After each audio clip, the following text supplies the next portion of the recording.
Isang nakakatamad na araw. May ayaw mong pumasok kasi gusto mo lang matulog. Dahil tinatamad tayo. Ituturo ko sa inyo kung paano gawin ang Inuwi design character ng Inside 2 Out Florista version. So let's go! So Inuwi pala or si Boredom ang ating gagawin for today's video. Dahil mga nakakatamad na kulay ang gagamitin natin. Pre-nep ko na pala itong mga revera natin. Kung wala kayong wire web, pwede nyo gamitin yung mga bamboo stick. Tusukin nyo na ng konti sa taas. Lagyan nyo na ng scotch tape. Para talagang tayong-tayo yung revera at hindi maputol kaagad. So dark purple and white process with combination of na gypsophilia. Yes mga bi, kinulayan lang natin ang gypsophilia. Wala pala akong dark purple roses, kaya naglalagay lang ako ng white roses dyan. Para kahit papano yung mag-lighten up yung bouquet natin. As usual, i-mekos-mekos natin siya. At para hindi magdikit-dikit ay gumamit tayo ng leather ferns. O diba, pag walang base yan, magdidikit-dikit lang yan mga yan. Tapos isisingit na natin yung kulay blue na gypsophilia. Magkaroon siya ng dark ambience.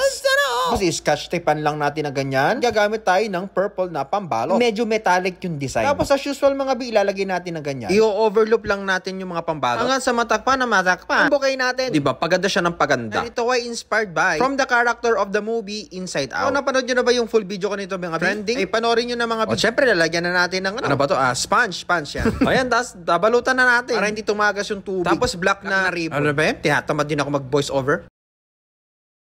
Hoy, ba't hindi ka na nag-voice over? Ito na mga bi, tapos ang ating Boredom inspired bouquet from the Inside Out 2 movie. O, diba mga bi, nagandaan ba kayo? Kung nagandaan kayo mga bi, comment down below. At syempre, huwag nyo din kakalimutan i-share ang ating video. Dahil malay nyo, kaya na manalo ng Gcash. Huwag natin kakalimutan is follow, like, and share. Huwag syempre tatamad-tamad ang buhay at sagana. Always be nice, be happy, and be creative, be comic.